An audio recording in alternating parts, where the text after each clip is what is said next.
Hello दोस्तों, स्वागत है मेरे यूट्यूब चैनल SG स्टडी में। तो आज के इस वीडियो में हम लोग देखेंगे क्लास 12th का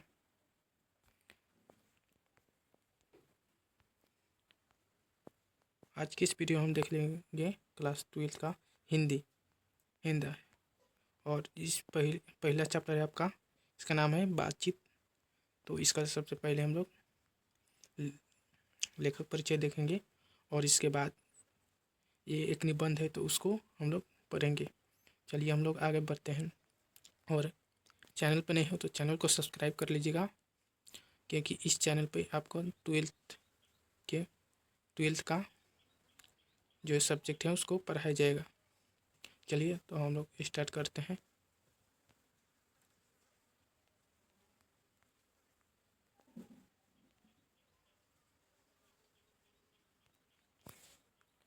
इस बातचीत के लेखक हैं आपका बालकृष्ण भट्ट। तो याद रखिएगा, बातचीत के लेखक कौन है? बालकृष्ण भट्ट। और बातचीत क्या है? तो एक है आपका निबंध है। चलिए इनका जन्म देखिए। इनका जन्म हुआ था, यहाँ पर थोड़ा सा जूम कर लेते हैं। इनका जन्म हुआ था 23 जून 1844 को और मृत्यु हुआ था 20 जुलाई 1914 को। याद रखिएगा।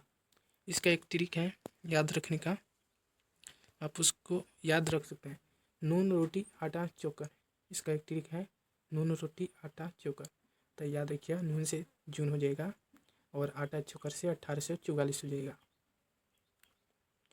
और नून रोटी से याद रखिएगा 23 जून, ठीक है। 23 जून 1844 को इनका जन्म हुआ था, मृत्यु हुआ था 20 जुलाई 1914 को। याद रखिएगा। चलिए आगे हम लोग बढ़ते हैं। इनका निधन हुआ था, निधन देख लिए थे 20 जुलाई 1914 को। निवास स्थान है इनका इलाहाबाद उत्तर प्रदेश। याद रखिएगा, इनका निवास स्थान है इलाहाबाद उत्तर प्रदेश। देखिए दोस्तों, इनका निवास स्थान है इलाहाबाद उत्तर प्रदेश।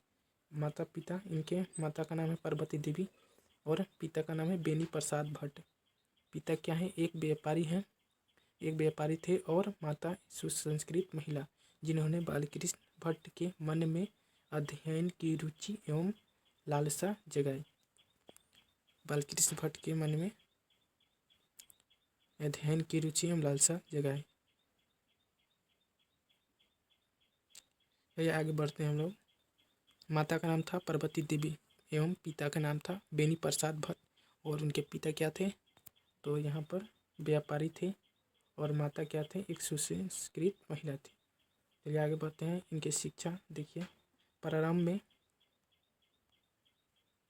में संस्कृत का अध्ययन 1867 में प्रयाग के मिशन स्कूल से एजेंट की परीक्षा दी। आगे हैं इनकी वृत्ति। 1869 से 1875 तक प्रयाग के मिशन स्कूल में अध्यापन। 1885 में प्रयाग के KCA स्कूल में संस्कृत अध्यापन किए। 1888 में प्रयाग के कायस्थ पाठशाला इंटर कॉलेज में अध्यापक नियुक्त हुए, किंतु उग्र स्वभाव के कारण नौकरी छोड़नी पड़ी और उसके बाद से लेखन कार्य पर ही निर्भर रहे। चलिए यहाँ पर उतना इम्पोर्टेंट नहीं है, याद रखिएगा। ये वाला आपका 1869 से 1875 तक प्रयाग के मिशन स्कूल में अध्यापन किए और 1867 में प्रयाग के मिशन स्कूल से एजेंट की परीक्षा दी। चलिए आगे बढ़ते हैं। विशेष परिस्थिति। पिता के निधन उपरांत पैतृक व्यापार संभालने के नाम पर गृह कलह का सामना, पैतृक घर छोड़कर घोर आर्थिक संकट से जूझते हुए हिम्मत से काम लिया और साहित्य के प्रति समर्पित रहे। चलिए आगे हम बढ़ते हैं। अब इनका देख लीजिए क्या है। रचनात्मक सक्रियता देखिए। भारतेतु हरिश्चंद्र की प्रेरणा से हिंदी वर्धनी सभा प्रयाग की ओर से 1877 में हिंदी प्रदीप नामक मासिक पत्र निकालना आरंभ किए थे। याद रखिए, भारतेंदु हरिश्चंद्र की प्रेरणा से हिंदी वर्धनी सभा प्रयाग की ओर से 1877 में हिंदी प्रदीप नामक मासिक पत्र निकालना प्रारंभ किए थे। तो याद रखिएगा, यह पूछता है हिंदी वर्धनी सभा प्रयाग की ओर से, देखिएगा, हिंदी प्रदीप नामक मासिक पत्रिका निकालना पड़े। इसे वे 33 वर्षों तक चलाते रहे, जिसमें नियमित रूप से सामाजिक, साहित्यिक, नैतिक, राजनीतिक विषयों पर निबंध लिखते रहे। 1881 में वेदों की युक्तिपूर्ण समीक्षा की। 1886 में लाला श्रीनिवास दास के स्वयंगीता स्वयंवर की कठोर आलोचना की। जीवन के अंतिम दिनों में हिंदी शब्दकोश के संपादन किए थे। यहाँ पर याद रखिए, 1886 में लाला श्रीनिवास दास के पुस्तक है स्वयंगीता स्वयंवर, उसकी कठोर आलोचना किए थे। कौन किए थे? तो आपका बालकृष्ण भट्ट किए थे। तो ये भी याद रखिएगा, पूछ देगा स्वयंगीता स्वयंवर किनकी रचना है, तो बालकृष्ण भट्ट का नहीं है, लाला श्रीनिवास दास के हैं। तो लाला श्रीनिवास दास का स्वयंगीता स्वयंवर जो पुस्तक है, उनकी कठोर आलोचना किए थे बालकृष्ण भट्ट। चलिए आगे बढ़ते हैं। हिंदी शब्दकोश के संपादन के लिए श्याम सुंदर दास द्वारा काशी आमंत्रित, किंतु अच्छा व्यवहार न होने पर अलग हो गए। अब इनकी रचनाएं देखिए, रचनाएं इन पर महत्वपूर्ण होता है, रचनाएं पूछा जाता है। वो सब पीछे उतना इम्पोर्टेंट नहीं था, इनका परिचय इम्पोर्टेंट था, जन्म मृत्यु माता पिता का नाम, ये सब शिक्षा। ताकि बढ़िया रचनाएं देखिए। उपन्यास में इनका था रहस्य कथा, नूतन ब्रह्मचारी, 100 आजान एक सुजान, गुप्त बैरी, रसातल यात्रा, उचित दक्षिणा, हमारी घड़ी, सद्भाव का अभाव। ये क्या है? इनका उपन्यास है। याद रखिए, आप पूछ देगा इनमें से कोई भी एक उठाकर पूछ देगा। 100 आजान एक सुजान बालकृष्ण भट्ट की कैसी रचना है? तो क्या होगा? उपन्यास होगा। ये सभी पूछता है, ठीक है। रहस्य कथा, नूतन ब्रह्मचारी, 100 अजान एक सुजान, गुप्त बैरी, रसातल यात्रा, उचित दक्षिणा, हमारी घड़ी, सद्भाव का अभाव। आगे बढ़िए। इनका नाटक है पद्मावती, कीर्ता जुर्निया, बेनी संहार, शिशुपाल वध, नल दमयंती या दमयंती स्वयंवर, शिक्षादान, चंद्रसेन, सीता बनवास, पतित पंचम, मेघनाथ वध, कट्टर सुन की एक नकल, ब्रिनला इंग्लैंडेश्वरी और भारत जननी, भारतवर्ष और कली, दो दूरदेशी, एक रोगी और एक वैद्य, रेल का विकट खेल, बाल विवाह। तो इनका रचना है, याद रखिए, रचना पूछा जाता है। इनका प्रश्न है जैसा काम वैसा परिणाम, नई रोशनी का विष, आचार विडम्बन। निबंध लिखे थे यहाँ पर 100 के आसपास निबंध, सोच तो 100 नहीं 1000 के आसपास निबंध लिखे, जिनमें से 100 से ऊपर बहुत महत्वपूर्ण है। और भट्ट निबंधमाला नाम से 2 खंडों में एक संग्रह प्रकाशित है। तो याद रखिएगा, 1000 के आसपास इन्होंने निबंध लिखे थे, क्योंकि ये निबंधकार भी थे। और इनका प्रश्न है जैसा काम वैसा परिणाम, नई रोशनी का बीच, आचार विडम्बन। तो याद रखिएगा, ये सब पूछता है। चलिए आगे बढ़ते हैं हम लोग। आधुनिक दोस्तों, बालकृष्ण भट्ट आधुनिक हिंदी गद्य के आदि निर्माताओं और उन्नायक रचनाओं में एक हैं।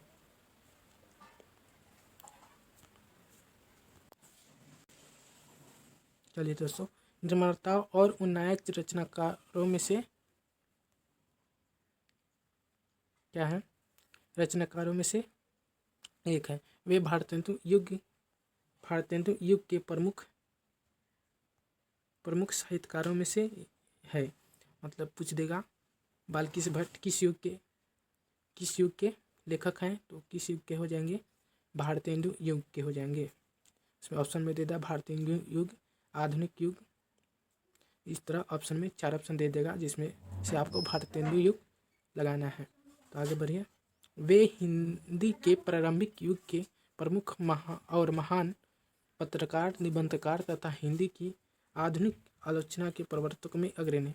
उन्होंने आधुनिक हिंदी साहित्य को अपनी प्रतिभाशाली जनधर्मी, देखिए यहाँ पर याद रखिए क्या क्या थे, पत्रकार थे, निबंधकार थे, याद रखिएगा, महान पत्रकार निबंधकार थे।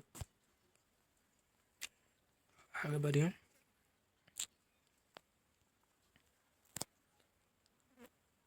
व्यक्तित्व और लेखन से एक नवीन धरातल, नवीन दिशा और नया रूप, रंग और मानस दिया। इन्होंने निश्चय ही इस महत युगांतरकारी कार्य में वे एकांकी नहीं थे। स्वयं भारतेंदु हरिश्चंद्र, प्रताप नारायण मिश्र, प्रेमघन, राधाचरण गोस्वामी जैन अनेक महान साहित्यकार उनके साथ थे, किंतु यह एक सर्वसम्मत स्थापित मान्यता है कि अपने युग के सर्वाधिक सक्रिय, मुखर और प्रदीर्घ समय तक सुदृढ़ निष्ठा के साथ तेजस्वी लेखन द्वारा साहित्य सेवा करते रहने वाले समर्पित साहित्यकार थे। साहित्यकार भी थे, पत्रकार भी थे, निबंधकार भी थे, याद रखिएगा। भारतेंदु युग के 2-3 प्रमुख साहित्यकारों में से एक, जिनके अनवरत लेखन से भारतेंदु युग का रचनात्मक युग व्यक्तित्व निर्मित हुआ तथा आगे के द्विवेदी युग का मूलाधार निर्मित हो सका। आगे आएगा द्विवेदी युग, तो इन्हीं सब लिखने से हुआ था, द्विवेदी युग का मूलाधार निर्मित हुआ था। आगे बढ़िए। साहित्य के कल्पना, विलास और मनोरंजन की वस्तु नहीं है, अपितु वह जन समूह के चित्त के विकास का संवाहक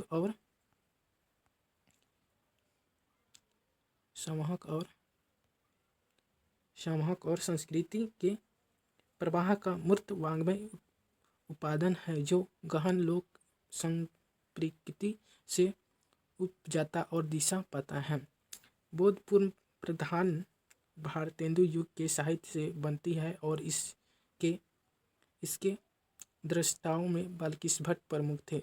आधुनिक हिंदी नवजागरण और राष्ट्रीय आंदोलन के दौर में नए सिरे से अपनी भाषा और साहित्य की मौलिक लोकवादी प्रकृति एवं जातीय निष्ठा की पहचान करते हुए तदनुरूप दिशा और प्रवाह देने का कार्य जिन महान लेखकों ने अपनी रचनात्मक गतिविधियों द्वारा संपन्न किया, उन्हें भट्ट जी विशेष रूप से स्मरणीय है।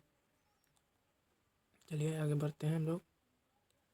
बालकृष्ण भट्ट क्या थे? गद्यकार थे। देखिए, बालकृष्ण भट्ट पत्रकार थे और निबंधकार थे, साहित्यकार थे और गद्यकार भी थे। तो ये सब याद रखिएगा, पूछ देगा आपसे। और भारतेंदु युग के कवि थे। अपनी अभिरुचि, मानस और प्रतिभा से परिवेश और यथार्थ से संपूर्ण रखने वाले लेखक पत्रकार, उनके गद्य की भाषा और कला की जड़ें भी परिवेश और यथार्थ में ही थी। लोक व्यवहार में बोलचाल, बातचीत और अभिव्यक्ति में मूर्त भाषा और कला ही उनके गद्य का कलेवर बन जाती है। वह नव जागरण और स्वाधीनता संघर्ष का दौर था, जिसमें भीतरी और बाहरी स्वदेशी और विदेशी शक्तियों से टकराव और संघर्ष जागरूक गद्य लेखक की नीति थी। यह टकराव और संघर्ष भट्ट जी के लेखन में आंतरिक दृढ़ता तेज और बनकर उभरा। भट्ट जी ने हिंदी प्रदीप में पूरे अधूरे अनेक उपन्यास लिखे, नाटक और प्रहसन लिखे, किंतु उनकी वह अपनी विद्या है। देखिए दोस्तों, ये सब तो पूछेगा है कि इसमें जो इम्पोर्टेंट है उसको हम बता रहे हैं, कहाँ इम्पोर्टेंट है और कौन पूछेगा। ठीक है, तो आप लोग बोर नहीं होइएगा। चलिए आगे बढ़ते हैं। इसमें उनका अभिप्राय सुउद्देश्य लेखन पूरी शक्ति, समर्थ और वैभव के साथ हुआ। सामयिक समस्याओं पर उन्होंने जमकर लिखा। बाल विवाह, स्त्री शिक्षा, महिला स्वातंत्र्य, राजा कृषक की दुर्दशा, अंग्रेजी शिक्षा, सुशिक्षितों में परिवर्तन, देश सेवा, अंधविश्वास आदि विषयों पर उन्होंने खूब लिखे। विविध मनोभाव और भाषा साहित्य के विषयों पर भी खुलकर लिखा। व्यक्तित्व व्यंजक, आत्मपरक, कलात्मक भी उन्होंने इतने लिखे कि उनकी संख्या सैकड़ों में है। आचार्य रामचंद्र शुक्ल ने निबंधकार के रूप में उन्हें यहाँ पर दोस्तों कट गया है, उन्हें साहित्य के एडिशन और स्टील की श्रेणी में रखा। याद रखिए, आचार्य रामचंद्र शुक्ल ने निबंधकार के रूप में उन्हें क्या रखा था? साहित्य के एडिशन और स्टील की श्रेणी में रखा था। आगे बढ़ते हैं। यहाँ प्रस्तुत बातचीत शीर्षक निबंध उनके निबंधकार व्यक्तित्व और निबंध कला के साथ साथ भाषा के का भी प्रतिनिधित्व करता है। प्रस्तुत निबंध भट्ट जी के बारे में ऊपर कही गई बातों को सहज ही पुष्ट और प्रमाणित करता है। दोस्तों यहाँ पर यह था लेखक परिचय। तो यहाँ पर लगता है लेखक परिचय अब खत्म हो गया। अब यहाँ से आपका निबंध शुरू होता है। यहाँ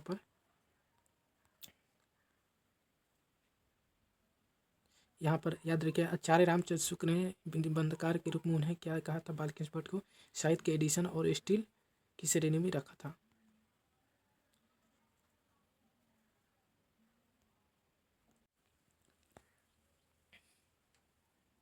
तो दोस्तों आज के लिए इतना ही रहने देते हैं, और इससे आगे वाले वीडियो में हम इस निबंध का पूरा हम लोग पढ़ के इसका अर्थ समझेंगे। चलिए, जय हिंद, जय भारत।